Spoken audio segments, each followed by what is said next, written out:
So I'm sure this film is pretty conversation stirring, especially during like the climate right now, socially, politically. So if you have any questions, be sure to send them in.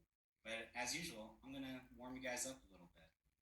Um, First and foremost, I mean, there's obviously the themes in the movie. There's all this stuff going on, but I do want to start a little bit with the origin. So this is based on a short story or a short film. I apologize. A short film, and I believe it's only like 9 to 10 minutes long.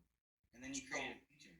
Yeah, so this is a trick that I did because the short actually was I got everybody together to do the short, and I was like, yeah, we're gonna do this short film, and we're gonna send it out and do all that. I never had any intention of sending it out or doing anything with it. The only purpose of the short was to get Stacy Keach on board because it's a lot easier to reach out to his management and to him and be like, hey, come join us for an afternoon for a short than it is to be like, hey, this is a feature, this is a whole deal. So we did the short after the feature script had been written.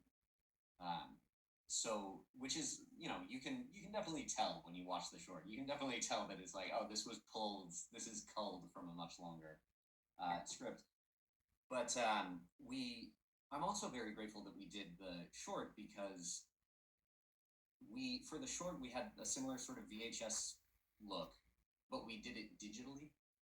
And one of the things the short taught us is you can't do that. Not for you can get away with it in a short, but not for 80 minutes. You can't have people staring at a digital copy of a VHS filter. So, did you have Stacy Keach in mind when writing the part? Yeah. Okay. 100%. And it's not for the reason that people think. Everybody thinks that it's because of Mike Hammer and like his sort of police roles in the past. Actually, I saw Stacy in a play in New York called Other Desert Cities by John Roman Bates. And he played a character who was essentially like a stand-in for Ronald Reagan. Um, he's the sort of patriarch of this clan. He's very authoritative. He's a former actor, all that stuff. And Stacy Keach has a pretty strong claim to being the greatest living theater actor from America. He is a stunning actor on stage and on screen. And I remember watching him in that play and just being bowled over by him. And I still am every time I see him in anything. Incredible. And then now that we're just on the topic of casting real quick, Vayu O'Donnell, who plays Jim, who is certainly another standout. Did you write the part for him as well? No, so Vayu, actually, I wrote the part for me because I'm a theater actor. That's my background, and I wrote the part being like, okay, I'm gonna play Jim. It'll save us some money, but we'll have auditions because the producers basically talked me into it. And everyone who came in to read for Jim, I was kind of like rooting against them a little bit, and then Vayu came in, and I was so mad. Oh, I was so upset because he was so good, and it was clear immediately that the movie wouldn't work without him because my version of Jim was much sort of colder and more kind of robotic, and the smile was more sort of fake and all that. And what Vayu does that is so amazing is he creates a character who's simultaneously a robot, an adult, and a child. And it's the child thing that really matters. The sense of like a person discovering the world, um, especially morally speaking, a person discovering the world that kind of allows you to buy into this whole arc. Because sympathizing with a police officer is tricky right now. It's a difficult time, and I think if we weren't presenting this sort of childlike character, we would have a lot of trouble connecting with him as he goes through his journey. Yeah, I mean that was going to be a big part of my one of these questions was when writing the script. Was that childlike wonder there? Because I feel like that's the important crux of his character for the relatability, because he is so robotic. So would you? I mean, you can claim you did it, or did Vayu bring it out? No, Vayu did it 100%. I am a robot.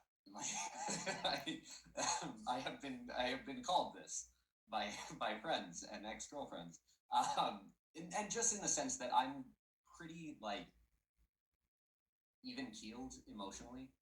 And so I look at Jim and I think, yes, he's just going through the steps and da da da da da da da. And, it's a mechanism. The story is a mechanism to show what happens with this dude.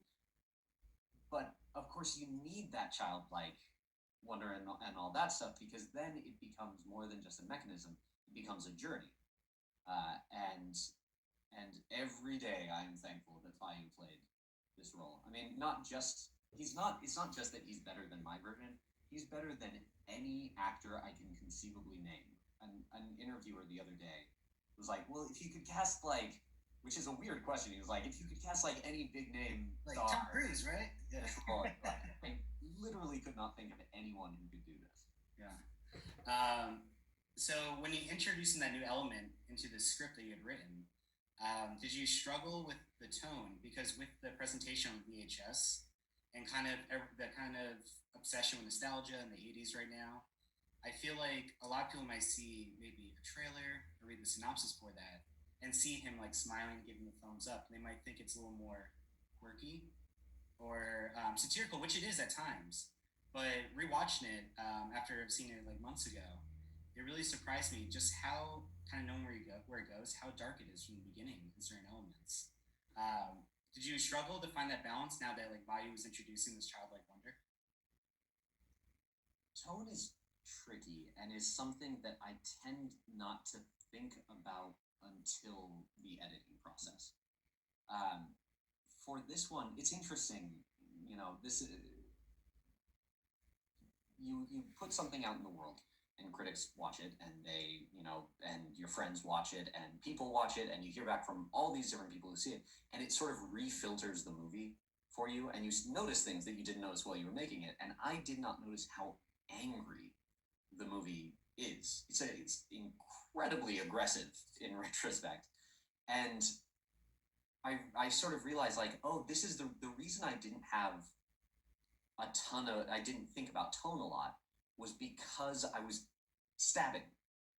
The whole thing of it being this sort of Pleasantville thing, this quirky comedy about police training videos, this parody.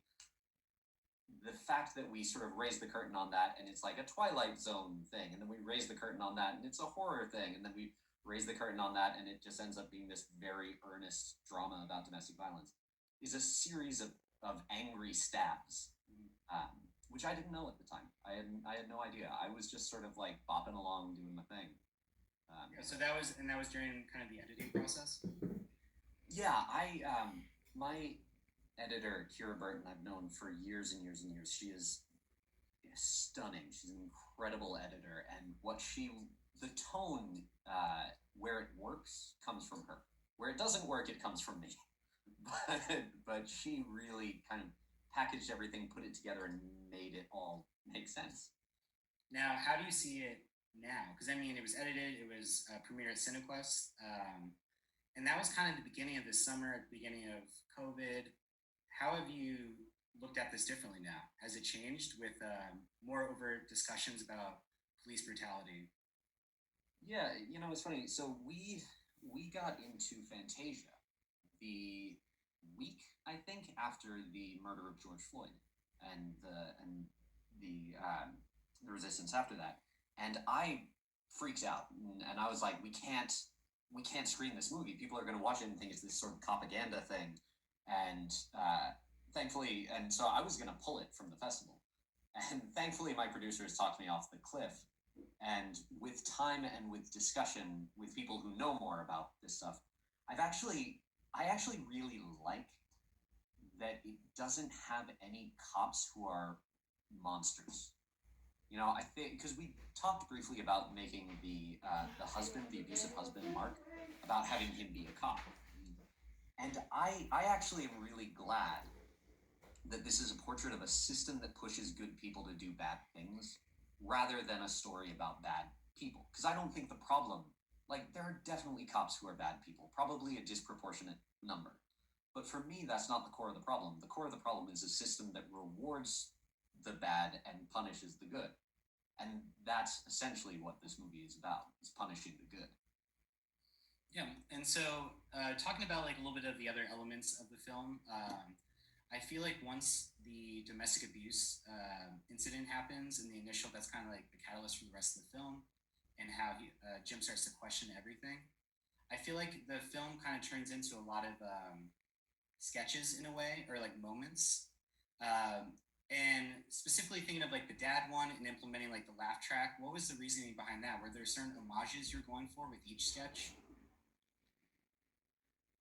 At the time, um, it was just an instinct. Um, the early versions of this script had about the domestic violence event happened, I would say, about 40 minutes in, and it was just sketches, before that, and that was, some people have rightly sort of gone like, those are kind of narrative dead ends a little bit, and I'm okay with that because that's from the source material. That's from hi my cat. That's my cat Sophie back there. I'm instantly less interesting because the cat is now here. Oh, come on, it's not that bad. um, the sort of scattershot nature of certain sections is by design because it's pulling from the police training videos. But that kind of sketch quality, that was one of the hardest things to balance, because we really had to keep people involved, and I wanted to do just endless weirdness, and this is where the producers and editor and everybody who's been very helpful. They're like, Quinn, you can't do that. Yeah, like, tell a story. Tell an actual story. You can't tell a story in the last 20 minutes of the movie. You have to actually do the whole thing, and they're right, as always. So, how much like research did you do? Like, is SMEMS a relic of the era? SMENS is real. SMENS is from, I think it's from the Law Enforcement Guide to Satanic Cults. There's a few the sort of weirdest police training videos you can find on YouTube. It might even be from Surviving Edged Weapons, which is the weirdest of all, and you should watch it on YouTube. Search Surviving Edged Weapons. It's insane. SMENS, it didn't stand for what it stands for in the movie. I can't remember what it was, but I remember, because I watched so many police training videos, and I remember watching that and just being like, you really couldn't do better than SMENS? That's it sounds gross. That word sounds like it should be something very dirty, but I don't know. No. Yeah, and I'm just checking in. If anyone has any questions, feel free to send them in. Let it make it rain like a waterfall or like a rainfall, if you will. I'm contractually obligated to answer literally anything that you say, so you can ask me the most embarrassing personal You question. get weird. And yeah,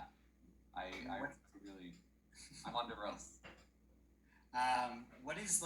What's something that hasn't really been highlighted? Because I mean, before we went live, we were talking about you doing a number of different Q&As and conversations and interviews, and obviously this is very topical. But is there something that a lot of people have overlooked that you would want to kind of highlight? I think before I answer that, so that I have time to think about it, the one thing that I always like to mention, because I think it's one of the most interesting things, is the VHS process for this. I'm really proud of that, because what we did, so through the whole movie, there are no digital VHS effects, not one. Everything is, we shot the movie digitally on an Arri Alexa, and we edited just like any, production would. And then we took the final movie, we put it onto about 50 VHS tapes, and then I bought every VCR from every Goodwill in the Eastern LA area. They were all gone. They were all in my tiny little apartment. And what I did is you can pop the top off the VCR, and you'll see a little thing called the drum head, which is the optical housing. That's where the movie gets read, sort of.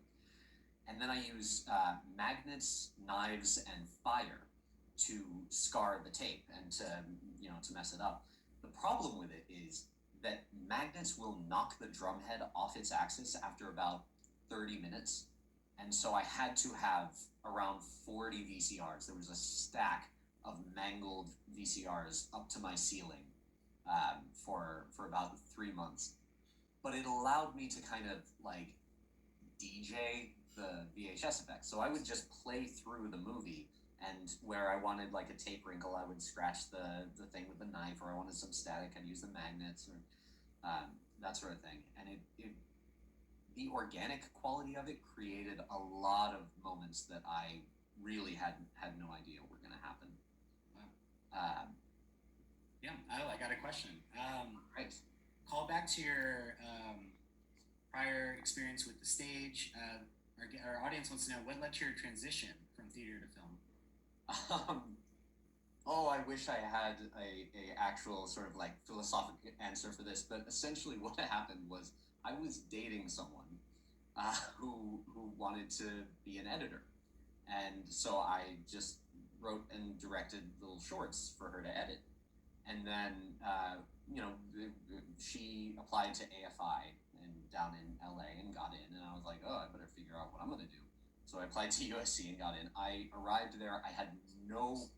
Up to that point, if you had asked me my favorite movie, I would have been like, Lord of the Rings? I don't know. I just had this weird background in theater. I knew nothing about cameras, nothing about any of that, but I knew how to work with actors, and I knew how to write.